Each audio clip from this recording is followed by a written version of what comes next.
Welcome, guys, to the PewterCast live. My name is Brent Allen. My buddy over there waving this fuzzy little hand is the man, the myth, the legend, Rendaxed Ren. How's it going tonight, my friend? Strange days we live in, huh? Yeah. How's your quarantine season going? Quarantine's going fine. You know, it's as maybe people know or don't know that, I pretty much work out of the house anyway. Like the only thing that's changed for me is I got to put a mask on to go buy cigarettes. Like, that's it. That must make exhaling a little hard. Buy cigarettes. not smoke cigarettes. There you go. So yeah, I mean, wow. Is this what it feels like to get national respect? League respect, national respect, just having people talk about you. I don't know, because I told my wife today, and the very first thing she said is, wow, Florida really is the place people go to retire. Wah, wah, wah. I was like, babe. But it's funny because it's true. This is why we don't talk, babe. Exactly. Shut up and go to work. No. But yeah, so in case anyone missed the news, and if you're listening to this, I don't know why you would, because it's even on our logo for the show. Tampa Bay Buccaneers signed Rob Gronkowski. Not signed him, traded for him. Traded for his rights. A man who was, I don't, did they have to negotiate with Vince McMahon at all? Get him out of his WWE contract or something? Like, maybe they might have stepped in, but I think Gronk's lawyers took care of that. He definitely had to do something. Right. But what do you mean he definitely had to do something? What are you talking about? Well, he had to get out of his contract with WWE. Yeah. So he definitely had to talk to Vince McMahon or have his lawyers talk to him. But I don't know if like NFL lawyers got involved or Buck lawyers got involved or Patriots lawyers got involved. I wouldn't put it past him, but I doubt it. Yeah. I don't know. It's I didn't think this was going to happen. Like, no way, really, no shape, no form. There was no way in my mind that Rob Gronkowski was coming to the Tampa Bay Buccaneers. That he was coming out of retirement. He was a title holder. He won the belt at whatever last WrestleMania or whatever the heck it was. Yeah, he's jumping off ladders into piles of people. It's like, okay, there's Gronk being Gronk, and he's just going to enjoy his life going on booze cruises and play acting. I mean, it was a perfect job for him. It's it's a man-child job. Oh yeah, it was definitely what's Rob Gronkowski going to do when he gets out of football? Go be in the WWE was like number 1, 2, or 3 on the list. Yeah, it had the best odds in Vegas. Right, it really did.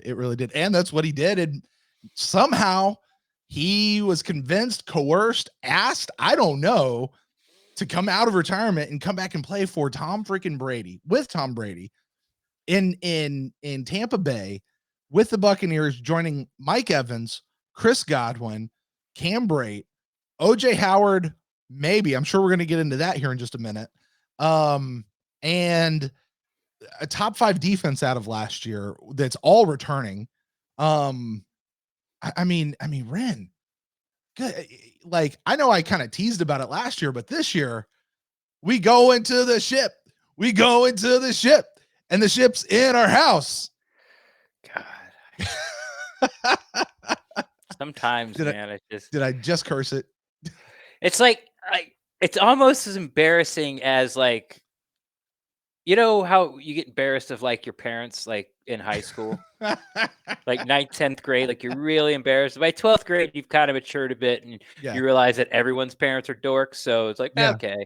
But like, you're just getting into high school. Like, everyone's so much older than you. And and your dad like wants to kiss you on the cheek on your first day. And you're just like, like when you do that, that's how I feel. I'm just like, oh man, like I cannot be associated with you when you do that. Yeah. Well, too bad you are. I know. I don't have a choice. And one day you'll mature, Ren. is I One think day. the lesson that I pulled out of that is one day Yes. you'll mature and realize that everybody's co-hosts are dorks. Yeah, I think it's way too late for me for the Yeah. maturing aspect. Well, Ren, listen, man, we've got quite a show on deck. Here in just a few minutes, we're gonna open the phone lines. We'll let people call in. We'll let people actually join us here in the chat if they choose to do that. We'll try to limit the double dipping for anybody who wants to call in and talk to us. Share your thoughts on really anything having to do with the Tampa Bay Buccaneers, but specifically this whole Rob Gronkowski and where does that change? What does this change for the draft? If anything, what does this mean for OJ Howard, Cam Brate? What does this mean for the offense going forward? I got to tell you though, Ren, you know who I think the biggest pressure is on right now in Tampa Bay as far as the Buccaneers assuming they're going to get to play this year is the defense. Okay, I thought you were gonna say something like Captain Fear. No. The cheerleaders. It's a No. yeah. No. I think it's on the defense. Yeah, they have Yeah. to, this is something we talked about, and feel free when we open the phone lines, if you want to talk draft or talk a couple about our past pods, feel free to bring that up as well. We talked about that with Scott Smith when I particularly brought up cornerback. It's like they're putting a lot of faith into their three corners, slash starters, because most teams are nickel 80, 70, 75% of the time, that have a grand total of 4 years NFL experience combined between the three of them. Right. So, we saw this with Mike Smith's defense, and we all got excited. And I stupidly said that Mike Smith was the best free agent pickup. That wasn't a free agent pickup. But going back and looking on it, these guys are actually playing defense. And you look back at the 2015 Mike Smith defense, it was extremely, extremely timely turnovers. Right.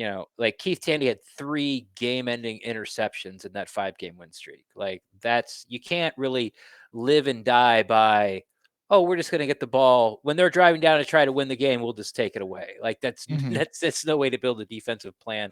That's not going to eventually crumble. So, and then 2016 rolled around and it crumbled right in our face. Yeah. Let's not relive that particular memory. Sure. Go into the ship. Go into the ship. Maturity is happening right here before our eyes, ladies and gentlemen. Right here before our eyes. Well, mark it down on the timeline, the geo timeline. Dinosaurs, continent breaks up, Ren matures. There you go. I love it. Well, before we go any further, I do want to give a quick shout out to everybody who is joining us live at youtube.com/thepewtercast. You guys are awesome. Thanks for joining us in. Soon we're actually gonna be able to simulcast to YouTube and Facebook, I'm told. So that'd be kind of cool. And maybe even triple cast out to something like Twitch or something like that and get these shows out there in more than one platform at a time. So that should be pretty cool. Man, Ren, I know tons of our podcast friends out there have been going crazy tonight. Everybody's recording an emergency podcast. And we're doing Pewter Report put out an emergency podcast. That's big. Those guys big. Don't do that. Yeah, to get those guys to actually do something they don't have to do, that's big. Right. And hey, listen, shout out to Pewter Report, our guy Scott Reynolds, who was on the show this week. That is at the top of your podcast feed, right below this particular episode when it loads. So you guys that was a great conversation, by the way, with Scott. Yeah, We've had a couple of great draft conversations. Yeah, a couple of great feedbacks from that. So you guys make sure you go check that out if you have not yet. But Ren, before we open up the phone lines, man, I'll give you a chance. Tell us how you heard the news, what your thoughts are on the news with Gronk, and specifically, I think the thing that it really comes back to is OJ Howard. That's going to be the thing we'll probably bounce back and forth with. So I'll give it to you before we open up the phone lines here. Sure, thanks. Well, I was watching ESPN for the second time this year. The first time would have been the day of when you actually could sign free agents. And, it was becoming more and more abundantly clear that Brady was coming to the Buccaneers. So I watched that whole day. And then they were actually doing a live mock draft, with their local beat reporters. And they were going down the list. No trades, but, I thought it would be interesting to watch. And then you get to get Kuiper and I always forget that guy's name. It's not Charles Davis. It's Anyway, there's another guy on there, and they gave their opinions on each pick, and we Mhm. get one pick away from the Buccaneers, and Scheffner comes on and talks about breaking news. A couple of picks for the Buccaneers. He comes on. He's like, "Hey, the Bucs and Patriots are talking." They're like, "Oh well, that's big news. Let's go Mhm. back to the draft." And then right before Jenna Lane got to come on, it broke. Mhm. And so that's how I found out. And I immediately went to Twitter, and people had it for a few minutes already on there, and everybody was Mhm. talking about it. Like, I was more hyped for this than I was the Brady one because I knew Brady was coming. Right. I just kept Right. waiting for it. Mhm. And since this the rumors had been out there. Mhm. You've heard people say, "Well, they're not going away," but no one would go on record because they couldn't get anybody else on record. Right. So they just sort of talk, "Oh, like we did, like, oh, he ain't coming." Like he's Mhm. like first off, he's a Patriot. If he wants to play, he's a Patriot. So now Right. we got to do a trade, and will the Patriots do that for us? I don't know. Mhm. Um, so it went from, okay, they're interested, to boom, he's there within like 15 minutes. Like I had to go for a jog, man. I'm like, I gotta go for a run. Cheryl was sleeping because Uh-huh. this COVID has totally like flipped her sleeping, Right. her habits. Like she's up, the sun's down, she's up, the sun's up, she's asleep. And so yeah, I had to get out of the house, man. Like I was super jacked. And the best part about it, and I'm sure we'll talk about this, at least for me, is that the Bucks didn't give up OJ Howard. Yeah. Like when I saw it break, I was like, okay, so that's what they did with OJ Howard. They Mhm. give the Patriots with a guy with 2 years left on his rookie deal, and we get Gronk to Mhm. team it with Brady to do this win now, push. You know, uh, Maybe OJ Howard eventually becomes Gronk. And Gronk being older Gronk now and banged up injured Gronk now, you could have a debate about really who's a better player right now. Mhm. But when you put Tom Brady into the mix, like there's no like the chemistry issues are over. Right. You don't have to have training camp. You don't have to have OTAs. Like he's Yeah. got his Cam Brate. Like Yeah. Jameis had Cam Brate. It's a security blanket, right? He's got his guy, Yeah. man. So like we can sort of hit the ground running right away. And then keeping OJ Howard plus getting back a draft pick. Like we got a seventh for it Yeah. to give up a fourth rounder and Gronk, and we get to keep OJ Howard. If you believe these OJ Howard rumors, which of being traded, that he's on the trading block, and I believe there's a lot of smoke there. Sure. Uh, if the Bucks want to move up from, and this is something we talked about with Scott Reynolds on our last pod, if the Bucks want to move up from 14 to make Mhm. sure they go get their guy, instead of giving up a third round pick, they could use OJ Howard as a chip, Yeah. or they get their tackle, maybe one falls to him, which I think one is, and Mhm. it's near the bottom of the first round, and none of the running backs are taken, and they really want to get their guy. Like out of the five, they have the one they really want the most. He thinks he'll be. They even sign a second contract with the team if everything works out. You Mhm. can use OJ Howard instead of giving up a fourth or a third to get back up in the first round and get that guy in a 5-year deal. So I think that was a really important piece.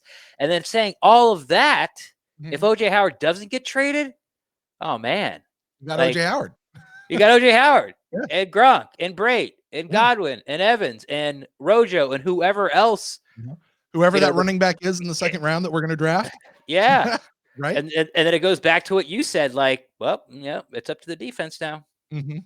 I Yeah, I really think it is up to the defense. I'll tell you my main thought on OJ Howard, and this mostly just comes from following the team as closely as we followed them here over the last 5 years and Mhm. observing what happens when we get into situations that are somewhat similar to this is they'll use OJ Howard as a chip.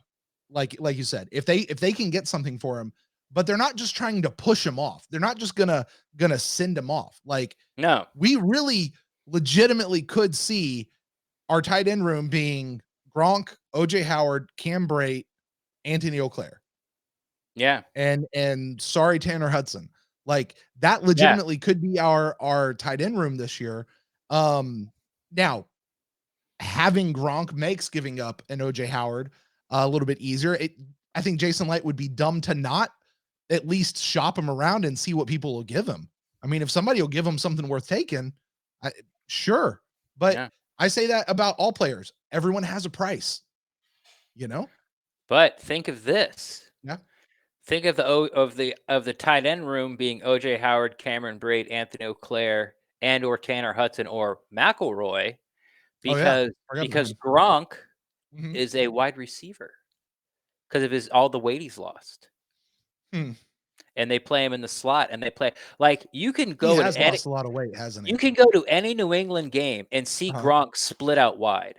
Like they put him in a Mhm. wide receiver position, and you can't, it's the class what we've always said about OJ Howard, but Right. Gronk actually does it. He's too big for corners. He's too fast for linebackers. He's too big and too fast for safeties. Like, Right.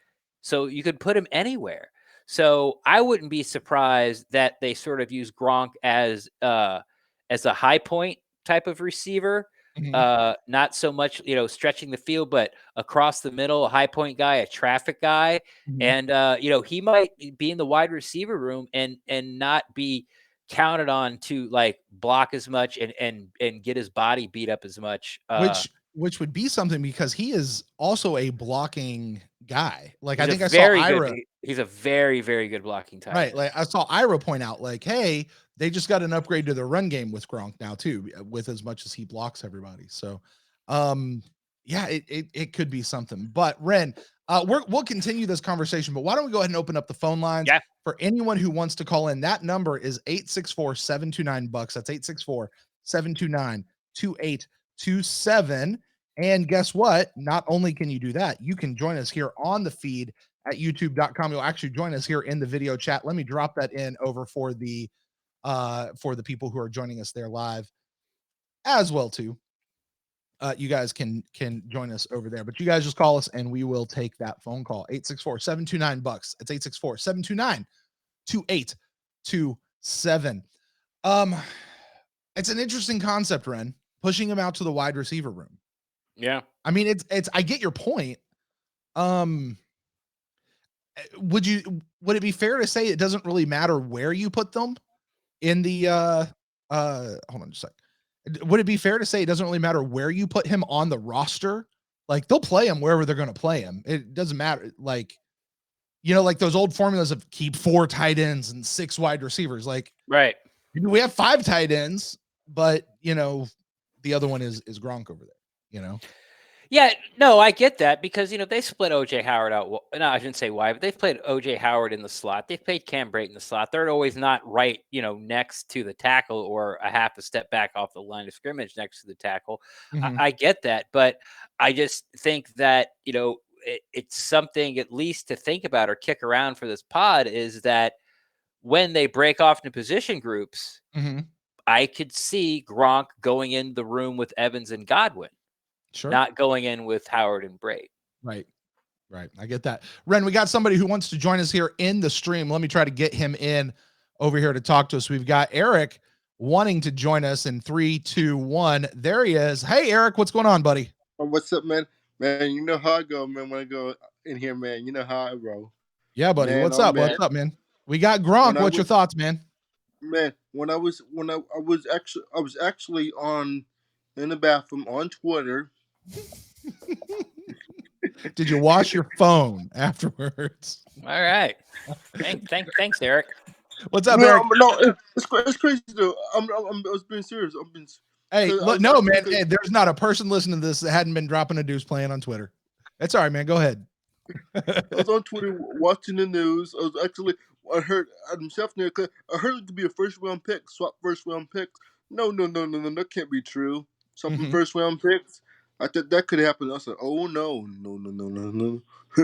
because they wanted two, because the Patriots wanted two, but I don't Right. think that was going to happen. But look at this. Who would it be? Who do you think the Bucks would be starting at tight end this year? You think it'd be Gronk, Howard, or Brate? Who would be the starting tight end this year? Week one, single tight end set, one guy out there, it's going to be Gronk. Yeah. And I say that sort of what I talked about at the beginning because of the comfortability. There are going to be no OTAs. Training camp might be just 2 weeks long, Mhm. just to get these guys sort of in shape and let everyone, get to know everybody and shake each other's hands. Oh, hey, yeah, I heard you were on the team. That's great. Okay, let's go play football. Games that count. So that's where I think it's going to happen. But something also, How go ahead. about the two tight end set, Howard and Gronk, we have Evans on one side and Godwin on the other side. Two Yeah. tight ends set. Yeah, and I mean, I like what Rin was just pointing out of, it really could be Gronk moving out there as that third wide receiver. And then imagine that. You got Evans, Godwin, Gronk, Brait, and OJ Howard all out there in a 2 tight end set. All 5 of them at the same time. That would be awesome. That would be amazing. I mean, it would be scared. Who would stop that offense? Our here's defense. The thing. Hello? Yeah, here's the thing. Here's the thing. I can't say that because I saw a lot of people saying, "Oh, who are you going to block? Who are you going to block?" I remember 2 years ago, 3 years ago now, I think it was, Ren. Something happened when we had Mike Evans, we had this new kid, Chris Godwin, on the block. We had Deshaun Howard. Jackson. We had who? OJ Howard. We had OJ Howard. We had Brait. So we have everybody. Who are you going to cover? No one's going to be able to cover. And what we go that year? 5-11. Yeah. It's like, well, they figured out who to cover. So I'm excited by that number of weapons for Winston. That's what it was then. I'm excited by that number of weapons, but I've been around the block, man. I'm starting to feel like Rick Stroud. I've been around long enough. It could happen. So yeah, maybe something. Eric, you got anything else for us, buddy? I think he's tweeting. Eric, can you hear us? Bye, Eric. All right, cool. Thank you. Yeah, we'll get him out of here. All right. Thanks, Eric, for chiming in. Sorry we lost you there. I kicked you out. You weren't talking to us. But anyway, hey, listen, guys, phone line's open. Y'all want to call in 864-729-BUCKS. That's 864-729-2827.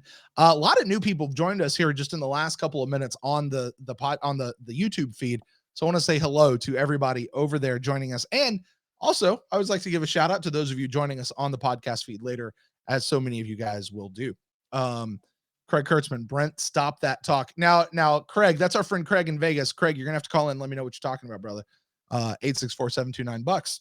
And we'll do that. Ren, I don't know what we were talking about before Eric jumped in. But doing a 3 wide receiver, 2 tight end, but that'd be no back. You could only do like 1 tight end. But I mean, having Howard, Gronk, Evans, and Godwin is completely feasible. And then throwing throwing Rojo is exciting enough, but imagine throwing like a Clyde Edwards-Helaire or a Dobbins, from the draft. It's like I don't even know what to say. I just don't know what to say because, you want to say like it's unstoppable, but also just what you talked about. Like I remember 2 years ago saying the exact same thing. The difference is of course, Tom Brady, because he's not going to turn the ball over. And with those weapons, I can't imagine we're going to be out of any game, even if the defense sort of reverts back to what they were the first half last year. I think with that offense, they'll be able to keep up with them, and not only will they be able to keep up with them, Tom Brady's not going to have those turnovers in there to either get us more far behind, the 8 ball where they might go for 2 or 3 scores like that. It's just, we're going to be in every game, but man, like it's such a weird feeling having a team that's like not building for the future anymore. Right. Hey, I've got double phone calls in here, but we've got one in right now. Craig, I think you're calling in on the other line, so I'm going to decline you. But who do we have on the line with us tonight? This is JT from Texas. JT from Texas, buddy. How you doing out there, man? I'm doing great, man. I listen to you all the time. Well, thank you. Is this your first time calling into the show? This is my first time calling. I'll never catch y'all. I always catch y'all on the podcast. I listen to y'all while at work. Well, there you go, man. I'm glad you finally got to join in. I am going to ask, you're out in Texas. How did you become a Bucks fan, man? Dude, I used to play football in high school, and our symbol was the Bucks. It was blue, but we're the Pirates. Well, I was in the defense.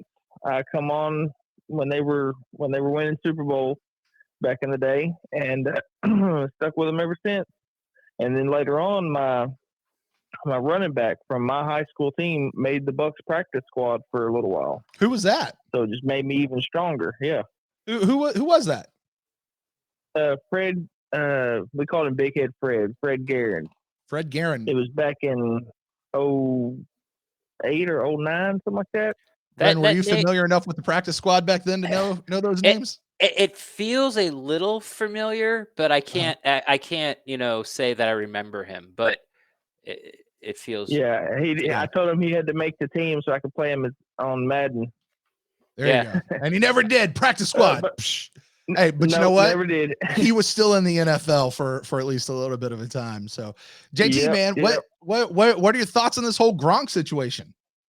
Well, at first I wasn't too thrilled about it, but the more I think about it, the more options he's got. It was only a 4th round pick. You're not going to pick up anybody better in the draft in the 4th round than Gronk. We get a 7th round pick. We didn't have a 7th round pick. You never know what you'll get with that.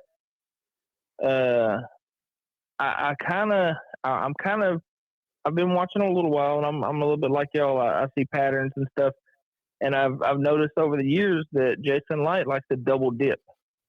Yeah. In his draft, he's done it year after year. He usually picks whatever position and he double dips. I is he going to double dip in the offensive line this year? Maybe one of the top 4, and then take another one in the 3rd round. I think we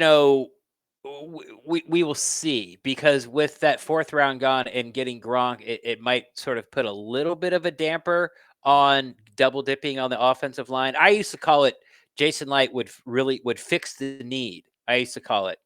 Scott Reynolds has picked it up on this offseason, and he says floods the position. This is something you hear him say a lot on Pewter Report. Years ago I used to say he really fixes the need or addresses the need. But what can work in favor of double dipping on the offensive line, especially if you include the whole entire offensive line, if they're going to get a tackle, okay? But if you include like an interior offensive lineman as double dipping, then what really helps is the signing of Gronk, because now that 3rd wide receiver position that we've all been freaking out about is kind of a moot point. Like, where are you going to play him? Scotty Miller is good enough to play 10, 15 snaps a game if he has to. So is Justin Watson. So that 3rd wide receiver spot, with picking up a receiving threat like Gronk, still having Howard on the team, still having Braid on the team. Now, if they trade Braid, then the 3rd wide receiver position comes, trade Howard, then the 3rd wide position comes back into play. But yeah, I mean, I can even see him going 2 tackles. Like getting one of the big 4, or maybe, they like Jones out of Houston enough where they consider it's a big 5.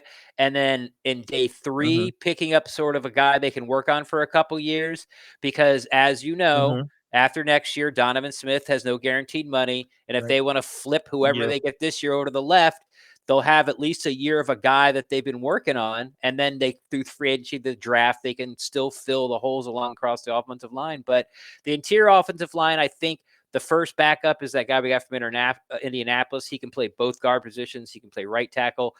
He really can't play. I don't say if he can't play left tackle, he just hasn't done it in the pros. But getting another guy down the line to fill in, to be sort of like, the jack of all trades down there, is also a good idea, because if, say, Donovan Smith goes down and the rookie flips over to the left-hand side and Haig's in, okay, 2 weeks later, Donovan Smith isn't back and Alley twists his ankle. Who you got?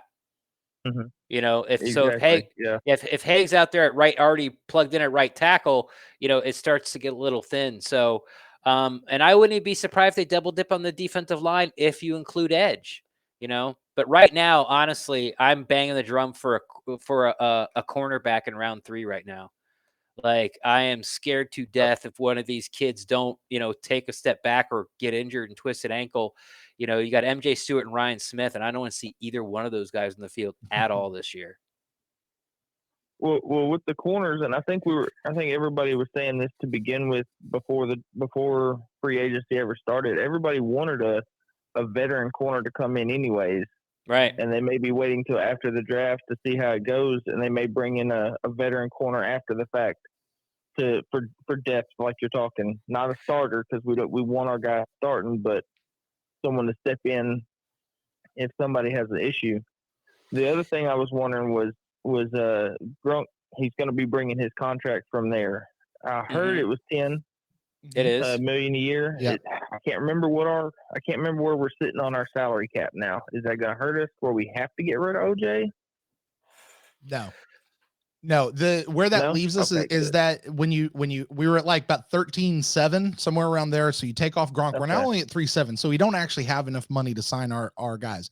So the Bucks are going to have to do something. We don't have to Okay. trade OJ to get that money, although that would help. We don't have to restructure or try to get Gronk into a new contract.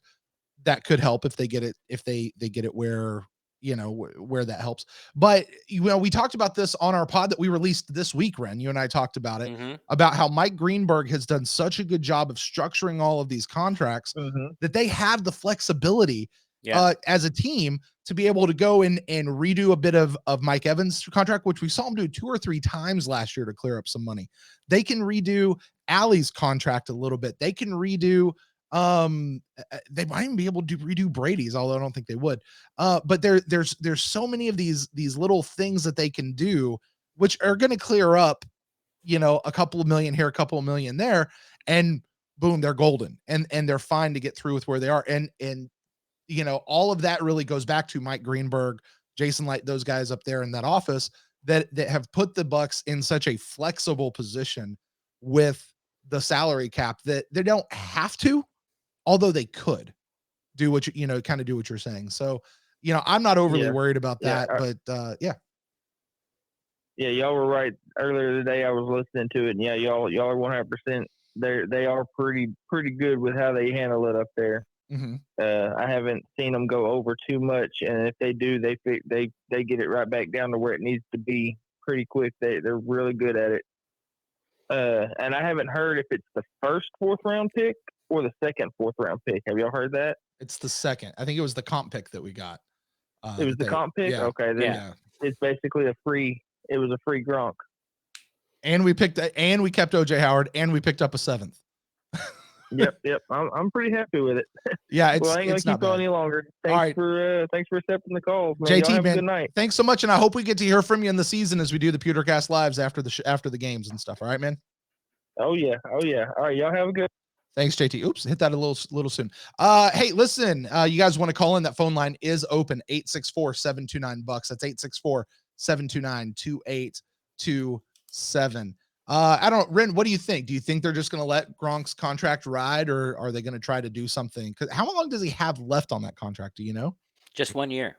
So we're trading. Okay, so we're doing this for a 1-year deal. So they may try to do something to get him in at least say 2 years, keep him around as long as Brady is.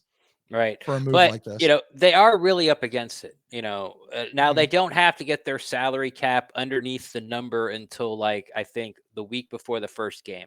Now, whatever that looks like this year, it's going to be a little different than normal. Usually had all of training camp and all of preseason to sort of figure it out. And as you could have cut a higher player, instead of just getting rid of practice squad guys or guys that had the minimum league contract, you could have tossed out somebody like Andre Ellington. They signed him, they got rid of him. That really helped out. Right. But you got to remember, they're going to try to restructure. They got to pay Chris Godwin. They want to pay Chris Godwin this year. Yeah. That might not happen until halfway through the season. Kind of what happened with Mike Evans. They kept talking about, we're going to sign. Then out of the blue, week 5, it was oh yeah, we signed Mike Evans. Right. So you might look something like that. But as far as what JT was talking about as a cornerback coming in, what we asked Scott, and I thought you were going to talk about, was not only how great, Jason Light, Mike Greenberg have been done with the Buccaneers contracts, but I asked Scott, who's that free agent, the known name that's going to come in and sort of shore up this roster, because they had the money for it. They had $6-7 million for that money. Obviously they decided to go with 10, but Gronk's that guy. So bringing in now a veteran quarterback is kind of off the table, unless things happen like Justin Evans, doesn't make it and, they release him, or, they trade OJ to get some cap there. I think the Bucks are done. You might see no-name guys being signed to fill out the roster because only the top 51 contracts count towards the salary cap. Right. But bringing in like a guy, I saw someone in the chat ask me about Logan Ryan. Yeah, I'd love to have him. Can't afford him now. Not coming. Right. So I think we're kind of done, and we will get probably a little more money because these rookie deals, some of them are going to be higher like the first round, and some are going to be low, but they're going to displace some other players and sort of knock it down. So we don't really only have 3 million. Mm-hmm. Because with the difference between players are going to knock out and they're replacing, the contract's difference, we really sort of have around 5 or 6 million. So we're like right there. And again, I trust Mike Greenberg. They knew this. They had this figured out before they even like called Gronk. The first question is, well, can we afford him? Like, I want a new airplane. Well, can I afford it? That's the first question you ask. So I'm not worried about it. I know it's going to be a topic around Buccaneers Twitter and the draft for a very long time until, something else comes up and we get distracted and go and talk about something else in Buccaneers world. But expect a lot of contract talks and even people who aren't really familiar with what's going on to sort of trash the Buccaneers. Oh, they're so dumb. They can't sign their draft picks now. Like they have till almost right up to the season to get under that cap, and they'll do it. Right. Ren, we've got somebody who would like to join us in here in the chat. So let's go ahead and bring them over. Friend of the show, we've talked to him before. John, what's going on, buddy? Hey guys, how you doing? Good, John. Good. What's up, Pretty good, man. Hey Ren, seeing you on Cannon Fire podcast. I was there too. Yeah, I heard you call right before me. I was very excited. I had to talk to somebody. So yeah, this is interesting though. I gotta say the offense probably the one in the NFL right now, most likely. Most hyped probably offense, something you would see in Madden, of course. Hey, listen. This is the Bucks MO though, right?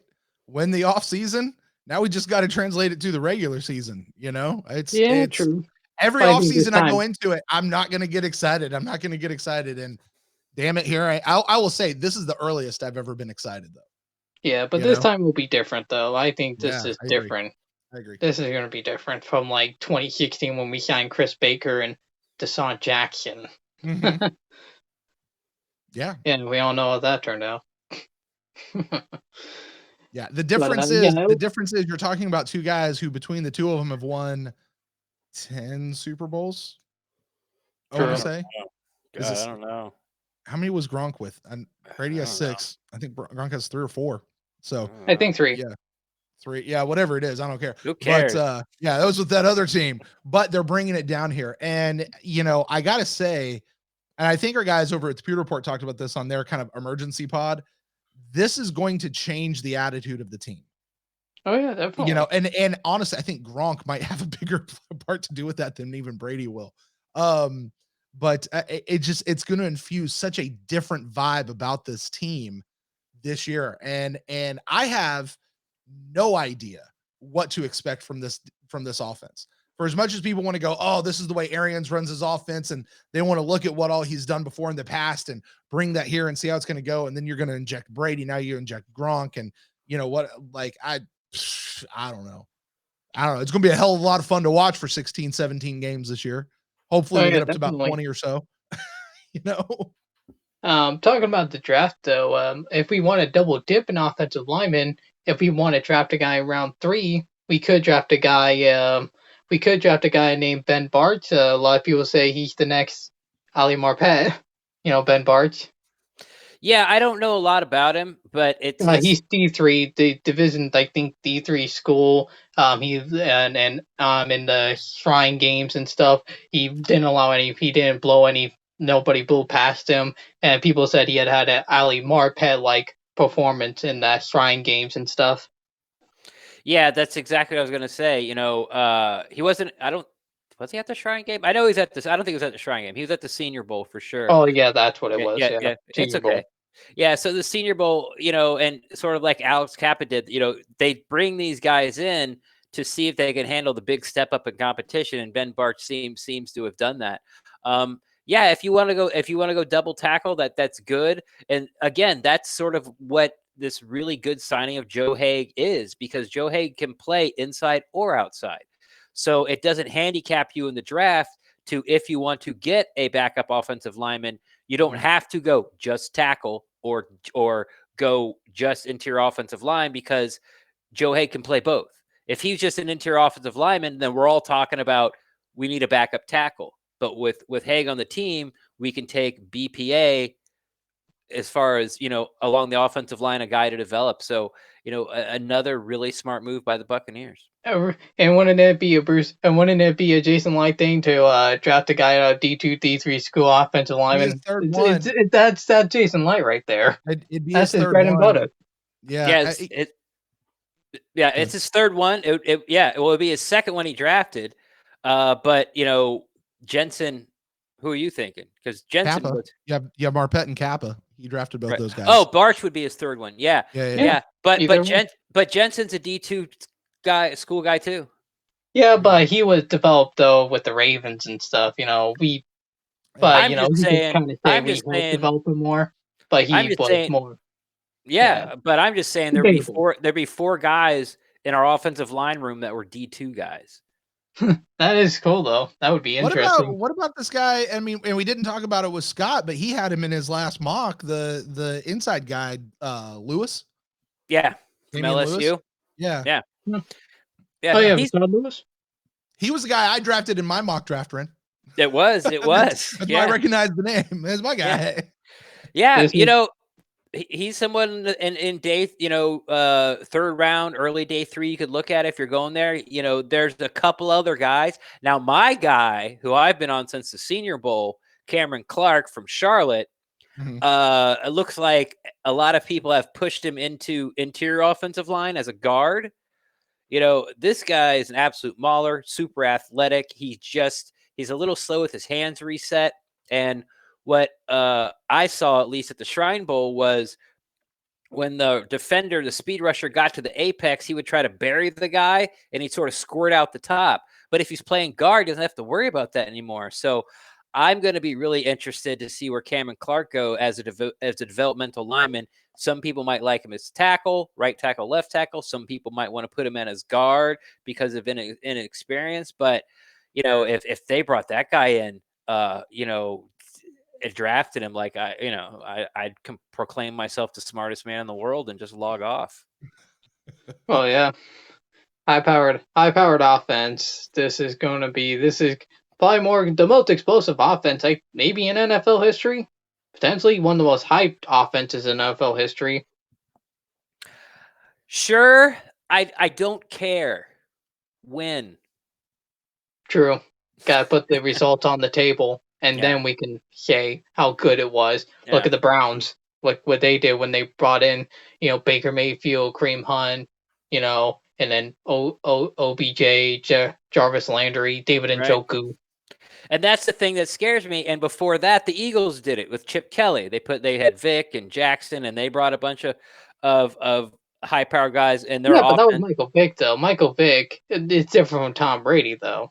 Yeah, but I'm just saying, like, you're saying Cleveland tried to do it didn't work. I'm saying the Eagles tried to do it and didn't work. And you might be a little too young for this, but as soon as Dan Snyder bought the Redskins, he tried it and didn't work. Oh no, I heard about that. No, I remember they had one of the best NFL coaches who never won the NFL championship. He's never won one. I remember that coach. He was one of the great that never actually won the Super Bowl. I remember they run the coach. I don't remember. Are you talking about Marty Schottenheimer? Yeah, they brought in him, Marty Schottenheimer. Yeah. He's. I love Marty Schottenheimer. He's one of my favorite coaches. Didn't win a Super Bowl though. So close. Yeah, that's true. But he brought the Browns to the AFC Championship 2 years in a row. So true. And then took the Chargers to the Super Bowl. But you can say that with the Browns though, they had freaking Freddie Kitchens.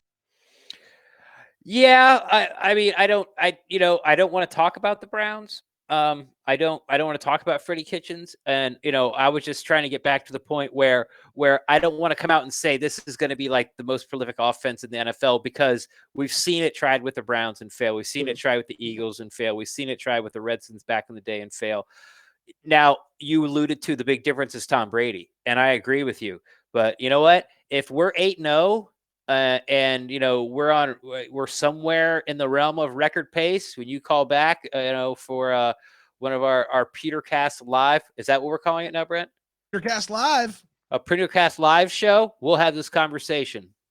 Yeah, true. Maybe we can be the Patriots to go 16-0, but I don't know. We don't want to do that. They didn't win the Super Bowl. No, don't do that. Lose one game. Lose All one right, game John. at least. All right, John, we're gonna go ahead and get you out of here. We're gonna let somebody else give us a call in, buddy. But thank you so much for everything you brought to us tonight, man. All right, see you later, and Talk to you later, go buddy. Bucks. Yeah, go Bucks, buddy. Go Bucks. Love that. All right. There he is. Out of here. All right. Yeah, let's see here. Just checking over here with the chat. Checking over here with the chat. Yeah. Lots of people talking about different options. Just checking over there. Lots of people talking about different options in the draft or different checking trade over here with the chat. Hey, listen, you guys want to call in and save me from whatever this is that Ren's doing right now. Check it over here with the chat. In the chat, it's someone asked if do you think they'll let go Will Golston? I don't. No. I remember after the very last game, I guess that was the Atlanta game, and the post game on the radio, the post game Bucks. One of the people that was on it, Tom Krasnicki, he's their morning 6 and 9 guy.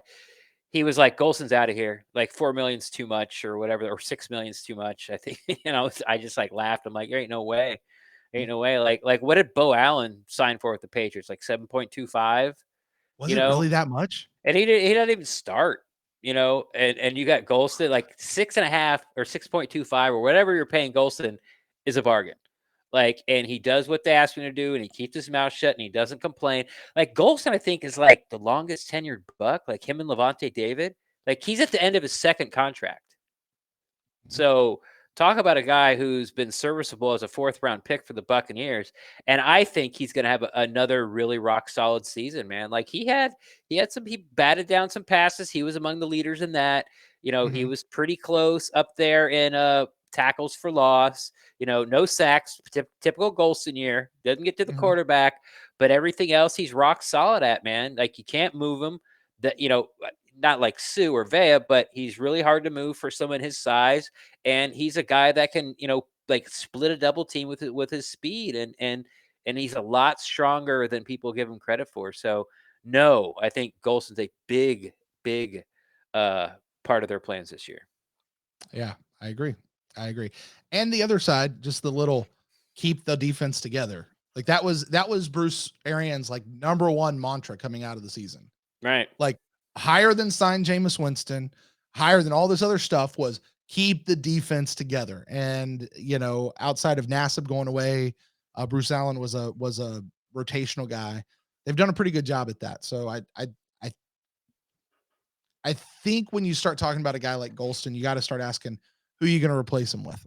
And it's not going to be somebody as good as he is. It's going to be a guy, it's going to be an undrafted guy probably. And if it is, you're going to have to pay more. Like his salary is not that bad. Last year he only made like $4 million. Right. And then it got bumped up, I think $2.5 million. So he's making like 6.25. Like you can't replace a starter along the defensive line for that amount of money. You just can't do it.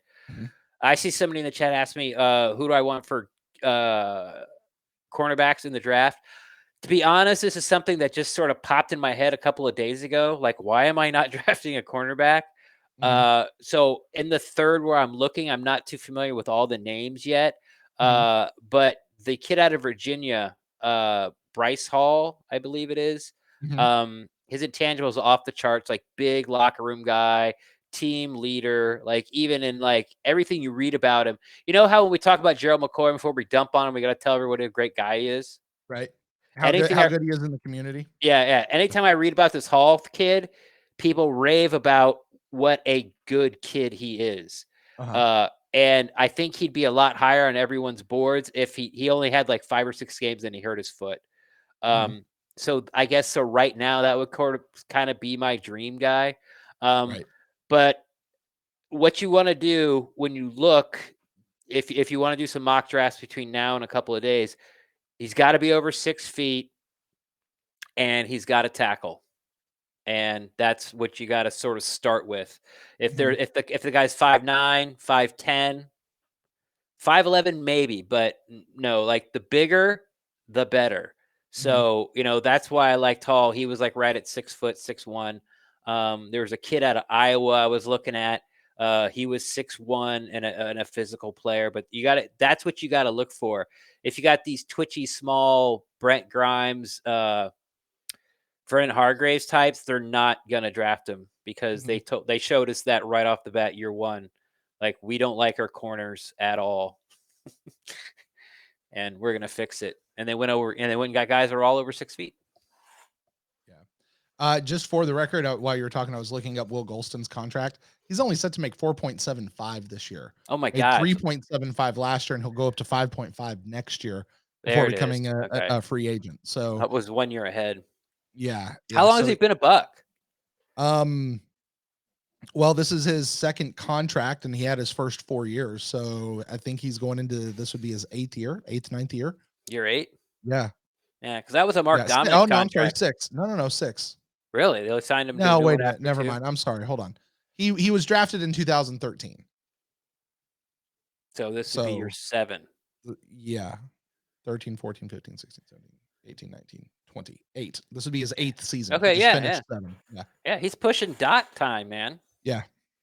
And if he has like anywhere close to the season he had this last year, and his salary only goes up to 5.2, he'll be here next year. Yeah. I want to address the Trent Williams thing though, real quick, because I keep seeing that coming up in the chat room. Yeah.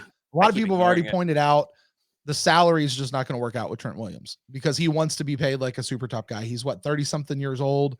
I'm sure he's a great guy. He's got a lot of good stuff behind him. However, we have Donovan Smith through next year, right? We have him this year. We have him through next year. We don't know how he's going to play here in these next couple, in this next year or so.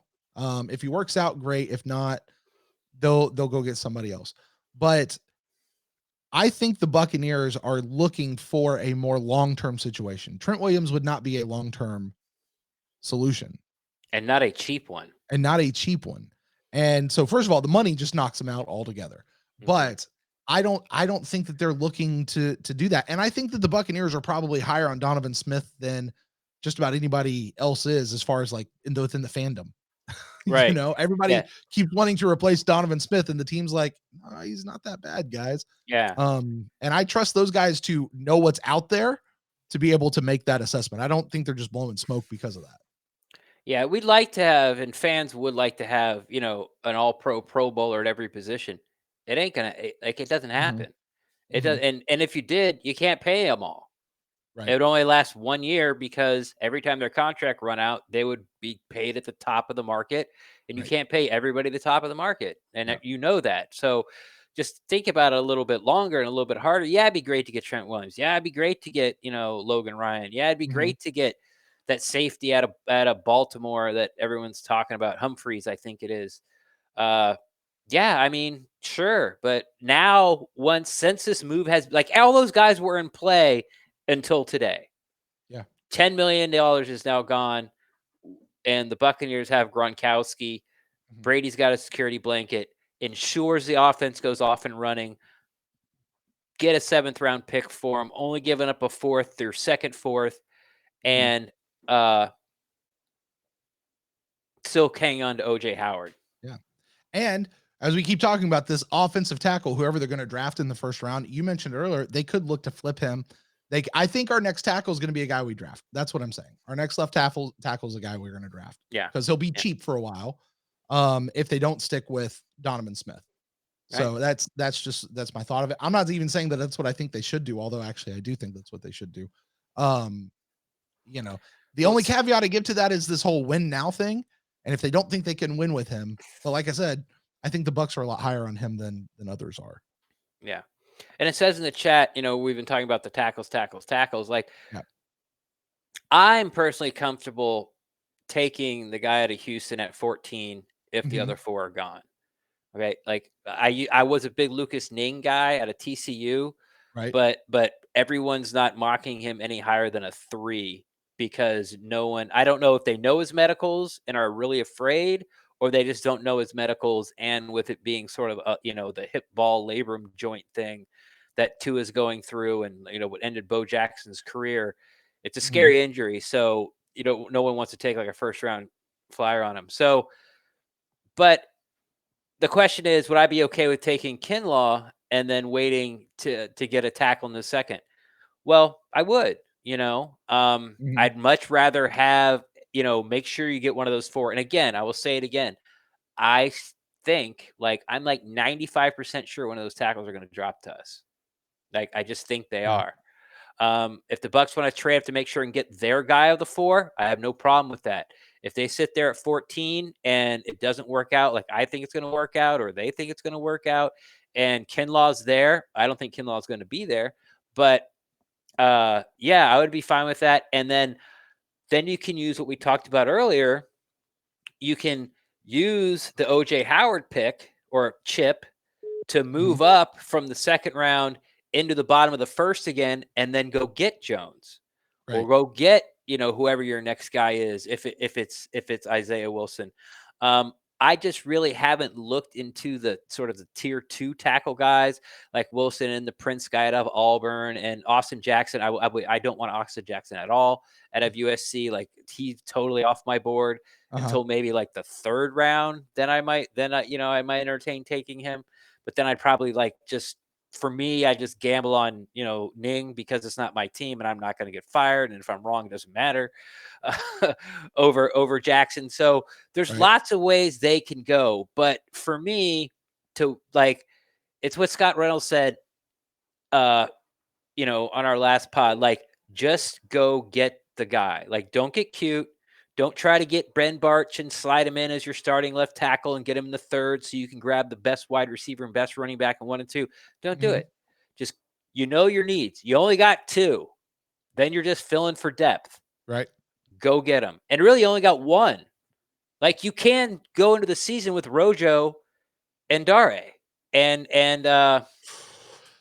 No, it ain't great. They did it last year, though. We've done worse, right? And TJ Logan. It's not going to fall apart. And really, when push comes to shove, Haig can start week 1, right?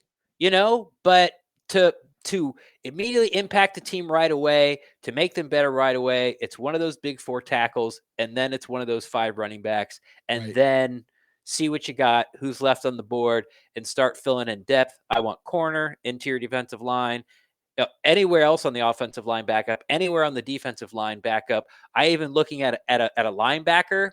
I think Kevin Minter stepped in and was great last year, but behind Kevin Minter is Mr. Glass. Jack Sitchy should just walk around with his hair parted real funny with a clear cane. The guy can't stay healthy, and Minter's not a spring chicken. So I wouldn't mind getting linebacker, safeties off my board. Ren, I'm gonna cut you off there. Just am I rambling? You are rambling, but I have callers calling in on top of each other. And actually, I had one on the line, and our friend Craig in Vegas is on the line right now. Who I was trying to decline him, but I wound up cutting the other guy off. So I've got Craig in right now. So Craig, I'll go ahead and take you. And to whoever was calling me just a moment ago, I apologize. That's my fault. Call me back after we're done here with Craig. Craig, welcome back to the PewterCast, buddy. I know. Oh, wait. Got to move him over. There you go. Bring you into the show. Go ahead, Craig. Oh, there we go. Hey, guys.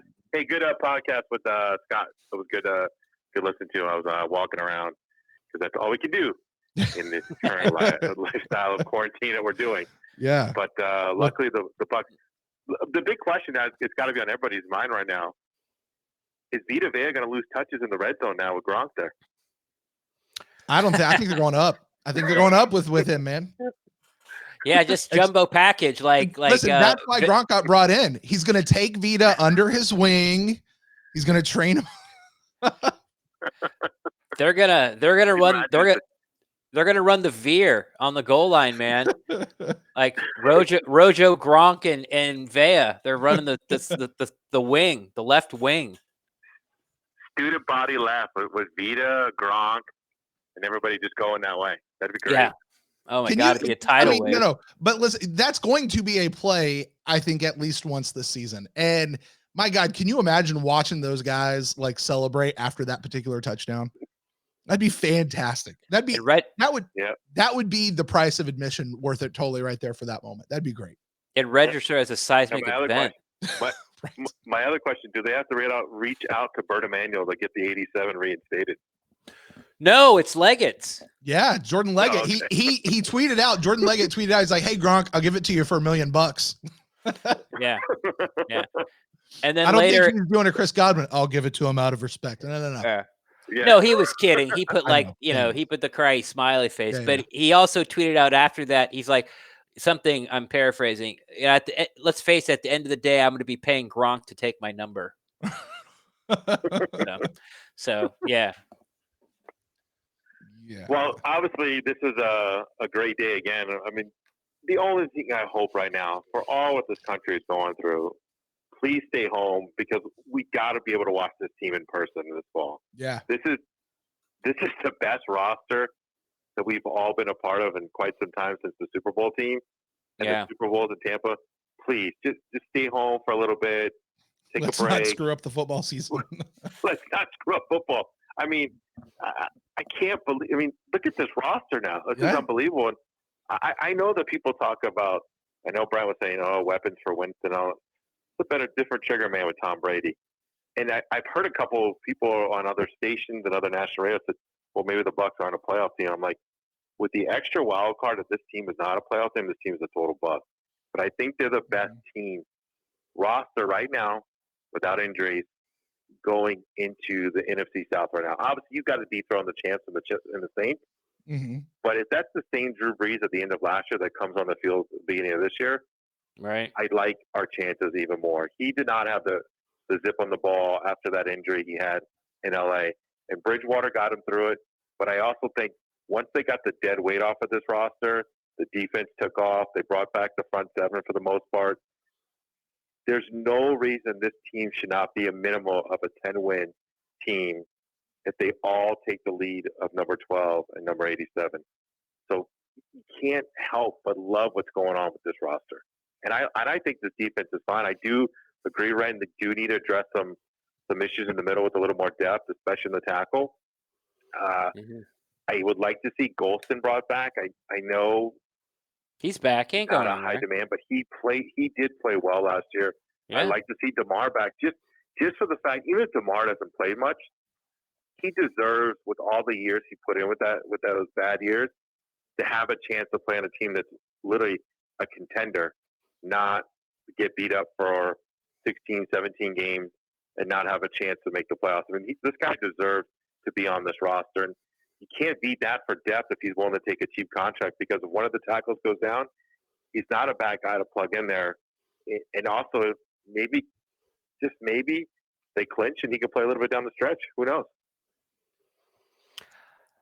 I'm with you, and I understand, sort of, I'm going to use the word sentimentality towards Dotson, and I get it. I remember being crushed when the Bucs finally made the playoffs, won the NFC Central back, when it was Chicago, Green Bay, Minnesota, and us in Detroit, and Paul Gruber broke his leg in the last game.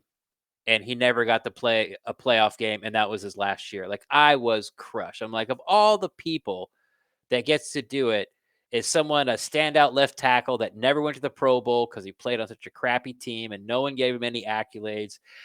But I just don't feel that way with Dot, man. And here's why. Because Dot doesn't want to play left tackle, and he can't play left tackle. And that's the end of the story. Like, I would love to do that for you. Do I think Dot is an excellent backup right tackle? Yes. But if you're the swing tackle and active on Sundays, you got to be able to play both sides. You just have to. Now, if you want to sign Dot and keep him on the team and active and have him inactive every week until someone gets hurt and you have to activate him, I'm all for it. I'm for it 1,000%. But being the first guy off the bench as your swing tackle Sunday after Sunday after Sunday, I just can't get behind it. I want to, but I think it's a dumb move. I don't know. I like to see him on. I think he deserves. I agree with what you're saying. Maybe just make him inactive.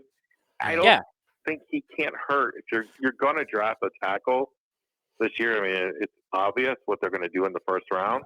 Mm-hmm. It's not a bad guy to tutor someone, who's going to be new into the league and new to that city, who's been there for that long. It's not a bad guy to also. You've got a point. Here's the thing about DeMar Dotson, though, right? I am fully convinced DeMar Dotson is one of those guys. The NFL is going to have to retire him. You know what I mean? Like, he is not going to just up and retire. Like, he'll keep playing. I don't care if he's got a knee brace, if he has to come out with a cane or a walker. If somebody will let him play, he'll play. So the league is going to have to be like, thank you for your services the last 34 years, Dot. And it's time to go. Yeah. So I'm with Ren on that. He can't be the plan for the backup tackle, and that backup tackle has to be a swing guy. He has to be able to go both ways, and Dot may not want to do that. And plus, I think Dot wants to start, and I feel like he thinks that there might be a spot for him out there somewhere. But I'm with you on the other side of that, though, Craig. Like, I think he deserves it on a moral level. I mean, he's cashed every check the Buccaneers have ever wrote him. You know what I mean? Exactly. The guy was an undrafted free. The guy was undrafted. Yeah, the guy's done well for an undrafted free agent. The guy's made a killing. Yeah. Those undrafted free agents never play even a year. And here's the thing. He played over 10 plus. Here's the thing, Craig. If he flips over, and I don't know what it would be, but if he became like a Shelton Quarles kind of a guy, like a person who's around the organization, kind of a Buccaneer for life type situation, that wouldn't be a bad spot either. But, as far as playing, we'll see. That's one of those decisions for me. I'll just trust the coaches with it. I'll leave it up to those guys. Yeah. Just, if you think he can come in and play, I'll roll with you on that. If it's time to say goodbye, I understand, And I'll amend that for you a little bit. Well, I shouldn't say. I'll amend it for me. What Brent just said.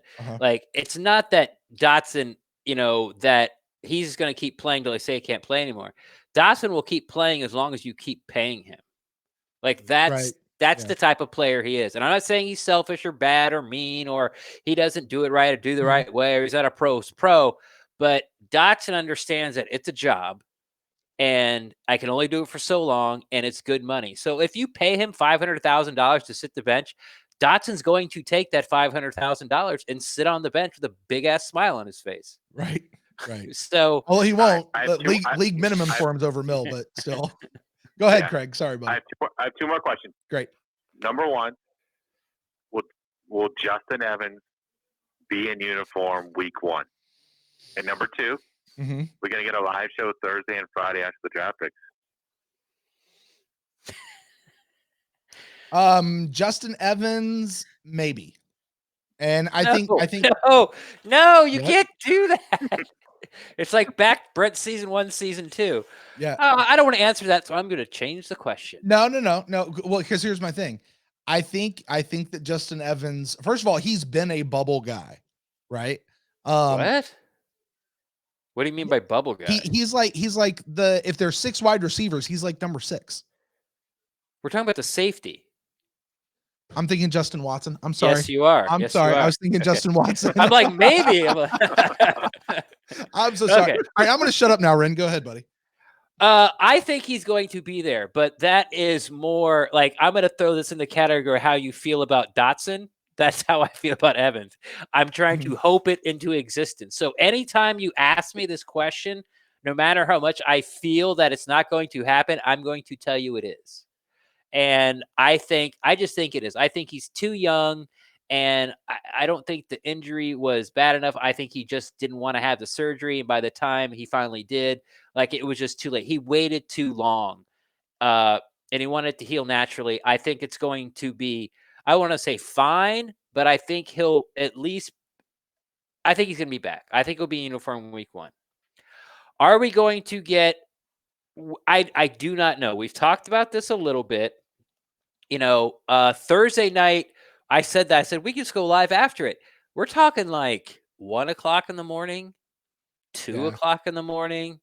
Like, we really haven't sort of figured it out yet, but there will be some type of draft recap. Who's leaving the house on Friday?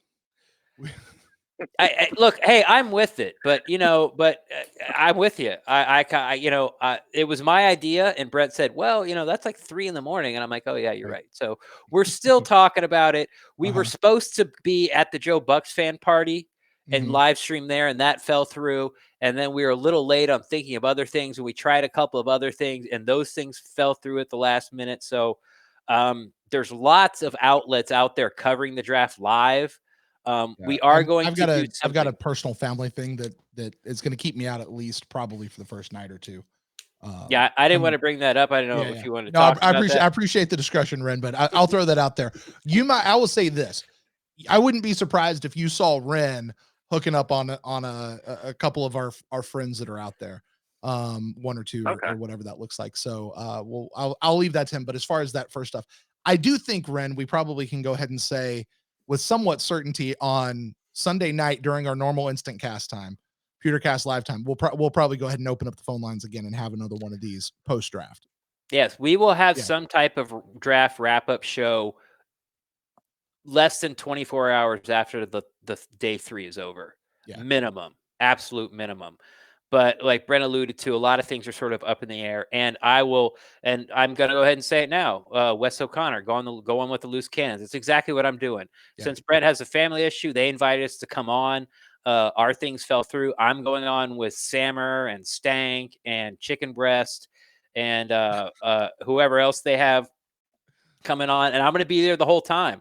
I told Sammer, I said, I really just want to hang out and talk football, Bucks football with somebody. I'm like, I'll come on for 10 minutes. I'll stay, I'd like, stay the whole time. He said, bro, come and hang the whole time. He's like, we're doing a dry run tomorrow. So that's where the PewterCast will be represented during day 1 of the draft. For that 18-hour, however long it takes, I will be there. So if you're interested in what I have to say and some other really diehard Buck fans, such as someone like Brent or like Craig or like any of you in the chat or any of you that's called tonight, we're all like-minded. That's where I'll be Thursday night. Yeah. All right. Well, you guys be safe. It sucks that the draft isn't here. We had some big plans here. We had a rooftop at a hotel all booked up for all Bucs fans. We had a lot of stuff going on. So, but we'll catch it in 2022. They said that the draft would come back to Vegas. But everybody stay home so we can watch this juggernaut play in the fall. Go Bucs, and enjoy the rest of the evening, guys. Thanks, Craig. You have a great one, man. Thanks, Craig. Craig in Vegas, the man who gave us the official PewterCast drinking game. That no one plays. That no one plays. Yeah, it's all right. It's all right. I've actually carried it over to other podcasts as well. I'll slide it in. I'll slide in as well too. And it's my own personal, for any PewterCast listener that knows, hopefully you guys pick up on it and smile a little bit. But outside of that, is that your own little Easter egg? It is. It really is. Nice. So anyway, let me see if we can't get this. We got one more caller coming in. This is going to be our final call of the night. You are on the line with Brent and Ren for the Instant Cast. Who do we have here? Hey, what's up, Brent and Ren? It's Chris. Chris. Oh, this is Chris from VA. It's safety, Chris. Oh, my God. Oh, by the way, I'm so sorry. Ren. Nemesis on Twitter. Ren, one of the funniest things I saw was after we released this last pod, somebody said, "Hey, I got a brand new mock draft for Ren," and every single person was a safety. Yeah. All right, so now that we're off the safety train, Ren. What's up, man? How you been? Hey, I've been good, man. Just busy. Still, have to work through this whole pandemic. So just trying to be safe, not get this virus. So, but when you talked about you wanted to get a cornerback like round 3, what are some names that you would like out there? Because I haven't really been impressed with the cornerback class, unless like a guy like Bryce Hall falls to the 3rd round, then I could see a move being made there. But outside of, Gladney, AJ Terrell, Christian Fulton, Jeffrey Okudah, I really don't see this as a deep cornerback class. So just what are your thoughts on that? Right. And I'm right there with you. And a little bit earlier in the pod, someone asked it in the chat and I answered it. And that was the guy that I named was Bryce Hall. was the guy there. And this is what I said, because this is something I've only been saying for like the past few days, is about, wait a minute, what about cornerback? Yeah, I went into your offensive lineman. Yeah, I went into your defensive lineman. Yeah, I want a backup edge. I'm like, oh my God, corner. Like, we need a backup corner. So I haven't done a lot of research on, these day 3 guys or end of day 2 guys. But Bryce Hall was somebody I looked at, and there was a cornerback from Iowa who I looked at. And what I just told the listeners was, when you're going to look and you're doing a mock draft and kind of seeing who's there in the 3rd round or maybe the 4th round, anybody that's 5'10" or shorter, knock them out. Anybody that can't tackle, knock them out. It's got to be a physical guy. It's got to be a bigger guy. It doesn't have to be a long speed guy, because you can play him in slot, because SMB and Dean and Carlton Davis are all especially SMB and Dean. Those guys can both play slot. They're going to keep Carlton outside, but if one of them gets hurt, whoever's playing slot can bounce outside, and this day 3 or late day 2 prospect can slide in at nickel and not have to play as much. And that's sort of where my thinking is. I mean, in a pinch, Ryan Smith is still there. In a pinch, MJ Stewart's still there. In a pinch, Mazzy Wilkins is still there. I just want to get some more people in there, because I don't mind upgrading any of those guys. Anybody that's not starting, I think, needs an upgrade in the cornerback position. So, I kind of feel stupid, because here I'm saying cornerback, and you call up and like, okay, who? And I'm like, I don't know. Like, but it's something that I definitely will know by Thursday. I'll have a handful of guys that I can talk about intelligently that I like, that, if I was the Bucs and, need matched up with BPA and happen to be a corner, these are some of the guys I hope they would go after. And even after the draft, I mean, I'm surprised this Logan Ryan is even still out there. But even you think after the draft he'd still be an expensive option, or do you think his price will come down a lot? I don't know. I mean, everyone's price comes down after the draft, like everyone's does. It's because then it becomes a buyer's market. But I just don't know. Moves will have to be made to bring in Logan Ryan. What I don't see happening with somebody Logan Ryan, would it be an upgrade? Yeah, but it'd be an upgrade to the starter. Now you got Dean or SMB sitting the bench, and why? They played great once the lights came on. Vernon Hargraves left. Like, you saw the redraft. I know you did, because you're a super fan. They had that redraft of last year's draft, and $3 went in the first round. Obviously White went, but SMB got drafted in the first round, and Jamel Dean got drafted in the first round. So why would you want to replace one of those guys? They're not going to replace Carlton Davis. I get it, but you got to roll with these guys. They're doing their job. They're cheap. Logan Ryan is not. He's better, but he's not. Plus, we don't have any room left. Someone would have to go that has a nice, healthy salary to get Logan Ryan in here. And I'm not willing to make that sacrifice. Yeah, no, I just remember last year, draft time after this, round 2, everyone was going crazy with why the Bucs picked SMB over Greedy Williams. Yeah. Yeah. And, like last year, I didn't really question it. They want what they want, the new coaching staff. So we'll see how it goes. And, eventually they proved us right. Took some time, but hopefully we don't see any regression in that group. And there's a player I'm kind of intrigued, and I'd have to look up his measurables, but I think he's only a slot cornerback, and that's Neville Clark out of UCF. I don't know, from all the research I've done, I don't think he has the ability to play outside. So, but I'm with you there. They need to get someone who could play inside and outside, versatile. But I appreciate your time. I know you guys are running late, so I'll let you go. Thanks for taking my call. You got it, Chris, man. Thanks so much for calling in, buddy. Anytime, buddy. All right. I like him so much better when he calls than on Twitter. Kind of like Jameis 101. No. Well, yeah, but I definitely don't get nearly as mad at Chris as I do with Jameis 101. Right. I wanted to kill that guy last night. Oh, I saw that. Chris, but not Chris. You're talking about Jameis 101. No, Chris is a longtime friend of the show. He really is. Oh, yeah. We've had tons and tons and tons of great conversations with him. And I'm just gonna say this for the listeners in the chat. Ama Zemet 717. Sorry if I screwed up your name. He put the. Oh, there you go. See, I don't speak millennial. But it's not millennial. Just have a capital Z in the middle. Right. I'm going to mess this up. OJ Muda from Iowa is the cornerback I'm talking about. Ojemudia. He's like 6'1", a big physical guy. He's got good ball skills.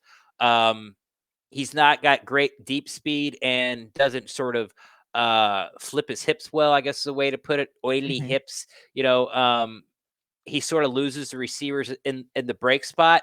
But if you put him in the middle of the field and give him the cushion that he has to have in a slot position, he's big enough to sort of manhandle these guys and get them off their routes once they get, they're a little short across the middle, break in, break out. Like he's got the size that can really cause problems for those guys trying to get away from him in the slot. So that was another guy I looked at. But like I said, Thursday night on Loose Cannons, I'll have at least 3 or 4 guys, probably more, that I want the Bucs to look at cornerback.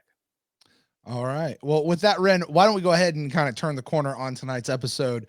Rob Gronkowski and Tom Brady are Tampa Bay Buccaneers going into the 2020 season. Who would have thought, Ren? Not me. Right? God, not me. No. Not us. I mean, good night. So, and if you would have told me this like a week after the season was over, at least for the Bucs, I would have been like, no. Right. I got Howard. I got Winston. Like, no. Yeah.